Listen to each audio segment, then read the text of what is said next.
Panvel doctor general practitioner असोसिएशनसाठी नील hospital येथे seminar. Panvel doctor general practitioner असोसिएशनच्या सदस्यांसाठी गर्भाशय मुखाचा कर्करोग प्रतिबंध, स्क्रीनिंग आणि लसीकरण या विषयावर BK डॉक्टर शुभदा नील यांनी सेमिनार आयोजित केले होते। यावेळी BK डॉक्टर शुभदा नील यांनी संस्थेचे ज्येष्ठ सदस्य डॉक्टर मिलिंद टिपणीस, उपाध्यक्ष वैष्णवी नाईक, सचिव डॉक्टर विवेक महाजन यांचा सत्कार केला। तसेच मोफत HPV DNA ग्रीवा कर्करोग स्क्रीनिंग चाचणीसुद्धा करण्यात आली। नील हॉस्पिटल येथे डिवाइन संस्कार रिसर्च फाउंडेशनद्वारा आयोजित कार्यक्रमात प्रसिद्ध स्त्रीरोग, कॅन्सर आणि गर्भसंस्कार तज्ज्ञ BK डॉक्टर शुभदा नील यांनी गर्भाशय ग्रीवा आणि स्तन कर्करोग जनजागृतीवर मोलाचे मार्गदर्शन केले। नील हॉस्पिटल नवीन पनवेल येथे महानगर गॅस लिमिटेडच्या MGL आरोग्य प्रोग्राम या CSR प्रकल्पाअंतर्गत 3000 रुपयांची HPV DNA चाचणी 29 ऑक्टोबर 31 डिसेंबर या कालावधीत मंगळवार, बुधवार, गुरुवार दुपारी 1 वाजता मोफत उपलब्ध आहे। महामुंबईसह मिलिंद खार पाटील, नवीन पनवेल।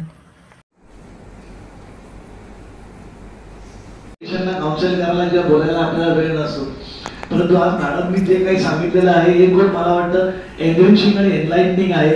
कारण मी अनेक वर्ष अनेक कॉन्फरन्सेस मॉडरेट करतोय, अँकर करतोय, कम्पेअर करतोय, अनेक इंटरनॅशनल स्टेजरच्या स्पीकर्सना मी डायसवरनं बघितलंय, ऐकलंय, परंतु आज मॅडमनी जे काही सांगितलंय आय एम शुअर की it will remain etch in our memory. आणि नक्कीच मला जे काही ऐकलंय ते येणारे जे पेशंट्स आहेत त्यांच्याकडे आपल्याला नक्कीच पास आउट करता येईल। तर सर्वायकल कॅन्सर ह्या टॉपिक वर मला काहीतरी ऐकायला मिळेल ह्या विचारानं, ह्या अपेक्षेने मी इकडे आलो होतो। पण beyond that, well beyond that, there was an opportunity for us to learn so many things and I think it is a kind of a motivation or a inspiration की मॅडम बोलले की उद्या पण तुम्ही येऊ शकता।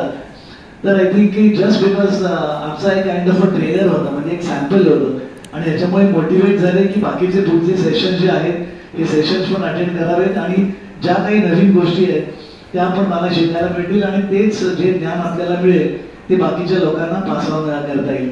आज माझा सत्कार केला याबद्दल मी डॉक्टर शुभदा नील आणि आपल्या सर्वांचे मी मनपूर्वक आभार मानतो। आणि मला इकडे येण्याची जी संधी मिळाली आणि अण्णासाहेबांनी पण काल मोटिवेट केलं की सर नेहमी तुम्हाला फोन करतो तुम्ही येत नाही, आज त्यांना कबूल केलं तर त्यांचा पण याच्यामध्ये मोठा रोल आहे। कारण त्यांचा एकवरच फोन नसता आला तर I am not exactly sure with I would have attend this program, but anyway इकडे खूप चांगला वाटलं आणि I will definitely like to attend much more. Thank you very much. तो इसीलिए इसको इंटरनली फिर तली के मुंह से जो डिस्चार्ज होता है उसको लिया जाता है। तो अभी इसमें क्या दर्द होने वाला है? कोई दर्द होने वाला है क्या? हमारा ईयर इतना छोटा रहता है, उसमें भी हम डालते हैं तो हमें दर्द नहीं होता। तो इसमें तो तैली का मुंह तो थोड़ा सा जो योनि मार्ग है वो बड़ा भी होता है, तो इसमें कोई दर्द नहीं होता है, इसमें हमें कोई बेहोश नहीं करना पड़ता है।